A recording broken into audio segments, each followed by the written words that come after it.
जबर के ये ज़ाब्ते हम नहीं मानते। अहमद नूरानी के भाइयों को बाजियाब करो, बाजियाब करो, अहमद नूरानी के भाइयों को बाजियाब करो, बाजियाब करो। जबरी गुमशुदगी सहाफत कोई जुर्म नहीं है। दूसरी बात ये है कि जिन भाइयों को अगवा किया गया है उनका इस सारे मामले से कोई ताल्लुक ही नहीं है। शायद उन्होंने वो स्टोरी भी नहीं पढ़ी जिनको अगवा किया गया है। वो दोनों लोग इंजीनियर्स हैं और उनका सहाफत से या इस सारी स्टोरी से कोई ताल्लुक नहीं था, ठीक है।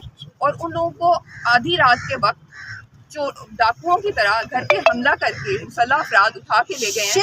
और उसके बाद अब हर जो इदारा जिससे हम कोई कानूनी मदद चाहते थे वो हर इदारा हमें मदद देने में नाकाम रहा है। ना पुलिस को ने अभी तक FIR की है और ना ही अदालत ने हमें कोई भी हमारी मदद की है। तो हम ये चाहते हैं कि मेरे भाइयों को फ़ौरन से पहले बाजियाब कराया जाए और दोबारा ये जो बेचारे मासूम लोगों को इस तरह से गायब करना बहुत बड़ा जुर्म और बहुत बड़ी ज़्यादती है। और जो हमारी रियासत है उसको इससे सबक सीखना चाहिए कि मतलब अगर आप किसी के लिए कानूनी रास्ता नहीं छोड़ेंगे तो फिर बाकी क्या हल है उसके पास अपनी जान बचाने का, अपने प्यारों की जान बचाने का। और रियासत बताए कि क्या हल है।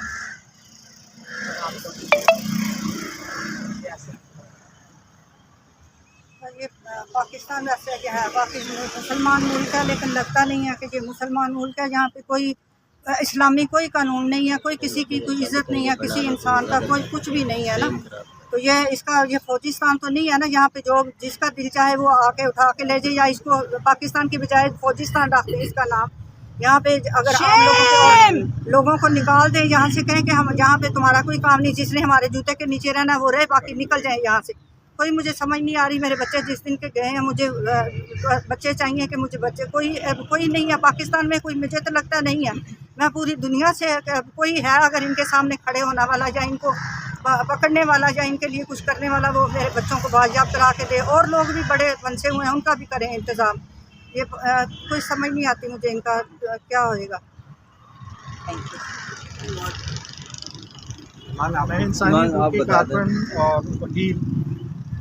गुजारिश करता हूँ कि पहले तो आप सबका बहुत शुक्रिया कि इतने कम टाइम पर के नोटिस पर आप सब इधर इकट्ठे हुए इस बहुत इम्पोर्टेंट इशू पर। मैं सिर्फ थोड़ी सी बात करना चाहूँगी जो आज इस्लामाबाद हाई कोर्ट में प्रोसीडिंग्स हुई थी उनके हवाले से, कि बिल्कुल एक अनप्रेसिडेंटेड चीज़ हम देख रहे हैं इस्लामाबाद के हदूद में कि एक हब्से बेजा की दरख्वास्त 3 दिन लगते हैं उस हब्से बेजा की दरख्वास्त लगने में। जब लगती है तो जज साहब ऐसे एक्ट करते हैं जैसे वो कोई बहुत बड़ा एहसान कर रहे हैं। ये एक दिन में सुनकर आज जब अहमद नूरानी की बूढ़ी वालदा अदालत में जज साहब के सामने रो रही थी कि प्लीज़ IG साहब को चलें, आज नहीं तो कल तलब कर लें, तो जज साहब ने बहुत एहसान जतवाने की कोशिश की कि नहीं मैंने तो आपकी पिटिशन जुम्मे के दिन सुन ली, सेम डे ऑर्डर कर दिया। लेकिन ऑर्डर क्या था, ऑर्डर में क्या डायरेक्शन थी पुलिस को? कोई डायरेक्शन नहीं थी। आज भी SHO साहब आकर कहते हैं हम 6 दिन से इंक्वायरी कर रहे हैं। भाई कौन सी इंक्वायरी होती है किसी पर्चे के बगैर? सबको इन्होंने बेवकूफ़ समझा हुआ और अदालत भी सहूलतकार बनी हुई है अगवाकारों की। हम इसकी मजम्मत करते हैं। हम इस्लामाबाद हाई कोर्ट की कोर्ट पैकिंग और मैनेजमेंट की मजम्मत करते हैं जिसकी वजह से लोगों के इंसानी हकूक़ की खिलाफ वर्जियाँ हो रही है। और हम इधर इस प्लेटफॉर्म से मुतालबा करते हैं, आज के एहतजाज के प्लेटफॉर्म से, कि फिल फौर अहमद नूरानी साहब के 2 भाइयों को, हैदर और अली को, बाहिफाजत बाजियाब किया जाए और जो अगवाकार हैं उनके खिलाफ पहले तो उनकी शनाख्त की जाए और फिर उनके खिलाफ कानूनी कार्रवाई की जाए। बहुत शुक्रिया। अहमद नूरानी के भाइयों को बाजियाब करो, बाजियाब करो, अहमद नूरानी के भाइयों को बाजियाब करो, बाजियाब करो, अहमद नूरानी के भाइयों को बाजियाब करो, बाजियाब करो। मैं गुजारिश करूंगा मुहतरमा ताहिरा अब्दुल्ला साहिबा से, इंसानी हकूक़ की कारकुन है, ख्यालात कैसा है? आप में से बहुत सारे लोग नौजवान हैं, मैं बूढ़ी औरत हूँ। मुझे 1901 एक्स फाटा फ्रंटियर क्राइम रेगुलेशन जो कि बरतानवी राज में नाफिज किया गया था, महकूम साउथ एशिया सब कॉन्टिनेंट में, फ्रंटियर क्राइम रेगुलेशन ये था कि इज्तिमाई सजा दी जाएगी, पूरे खानदान को, पूरे गांव को, पूरे इलाके को, पूरी एजेंसी को। फाटा फेडरली एडमिनिस्ट्रेड ट्राइबल एरियाज जो कहलाते थे, आजकल जो newly merge districts of Khyber Pakhtunkhwa कहलाते हैं, मुझे बताया जाए। और ये हम सवाल पूछते हैं रियासत से, बरतानवी राज 1901, आजाद मुमलिकत पाकिस्तान 2025, कोई फर्क रह गया या नहीं रह गया? कोई फर्क नहीं रह गया। शर्म करो, हया करो, अहमद नूरानी के भाइयों को बाजियाब करो, अभी फौरन इसी वक्त बाजियाब करो। इस तरह नहीं चलेगा। तुमने बनाना रिपब्लिक बना दिया है पाकिस्तान को। हम पेट्रियोटिक पाकिस्तानी यहाँ इस वक्त जमा है, मुहिब्बे वतन पाकिस्तानी। हम कब तक देखेंगे खामोशी से कि पाकिस्तान को एक बनाना रिपब्लिक बना रहे हो? कोई इदारा काम नहीं करता, कोई इदारा, कोई महकमा काम नहीं करता, कोई इंस्टीट्यूशन काम नहीं कर रहा। अहमद नूरानी के 2 भाइयों को फौरी तौर पर बाजियाब किया जाए और जज के सामने पेश किया जाए। जुल्म के ये ज़ाब्ते हम नहीं मानते, जुल्म के ये ज़ाब्ते हम नहीं मानते। मैं सहाफ़ी एजाज सैयद साहब से दरख्वास्त करता हूँ। एजाज साहब,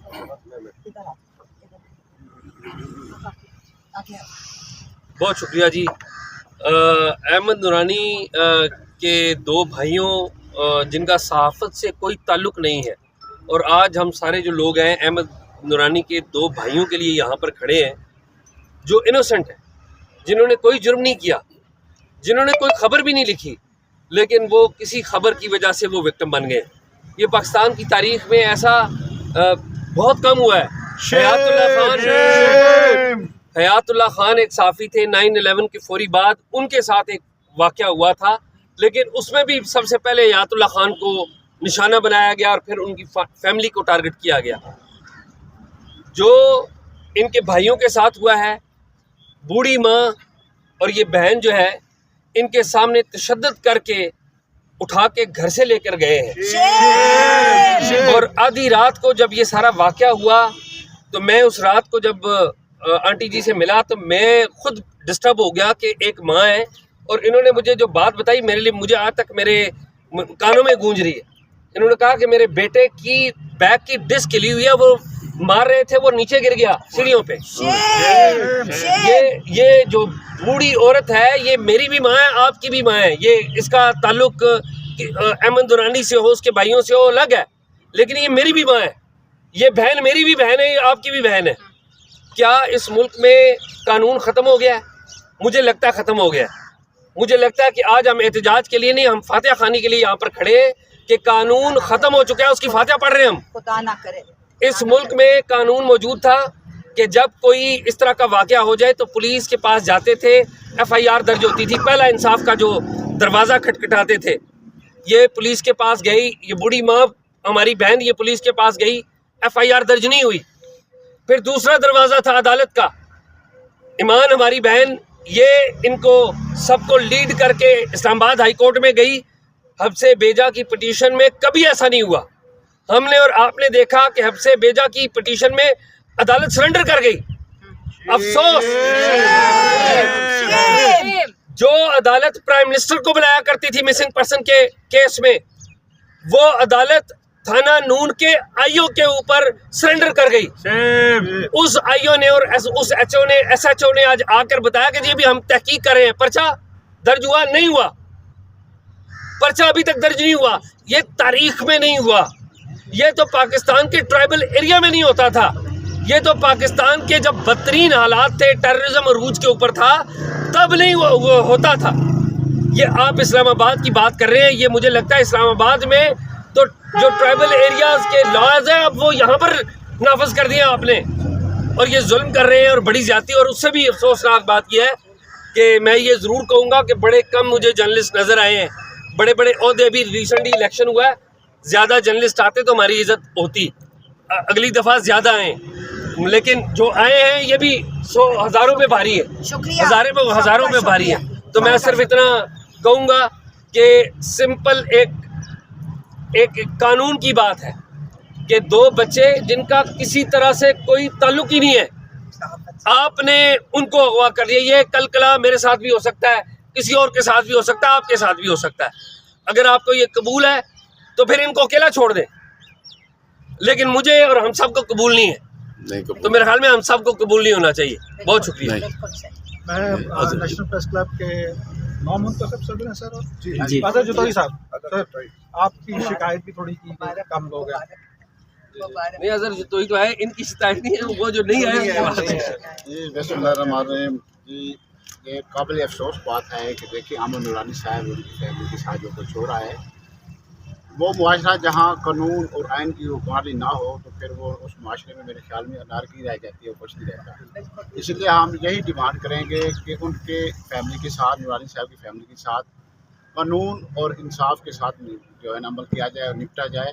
जो गैर कानूनी इक़दाम हैं वो नहीं होने चाहिए, कुछ हथकंडे इस्तेमाल नहीं करने चाहिए।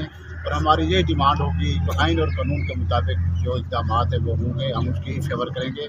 और जो भी उससे हटकर इक़दाम होगा उसकी सरासर मजम्मत भी करेंगे और उसके हम इज़हार यकजहती करते हैं उनकी फैमिली के साथ। और यही डिमांड करते हैं हुकूमत से कि वो आइन और कानून के तहत इक़दाम जी प्रेस क्लब की तरफ से यही हमारी डिमांड है कि जो नूरानी साहब की फैमिली के साथ जो तशद्दुद किया गया, उनके साथ जो नारवा सलूक किया गया, उनके साथ जो गैर कानूनी हथकंडे इस्तेमाल किए गए, हम उसकी मजम्मत करते हैं और इस तरह के इक़दाम नहीं होने चाहिए। और यही डिमांड होगी कि जो इस तरह मैंने पहले फरमाया कि आइन और कानून ही वही चीज़ है जिसके तहत मुल्क चलते हैं, जिसके तहत अदालतें चलते हैं। हम उनके साथ यकजहती भी करते हैं उनकी फैमिली के साथ, और ये डिमांड करते हैं कि उनके साथ इंसाफ की फराहमी की जाए। बहुत शुक्रिया।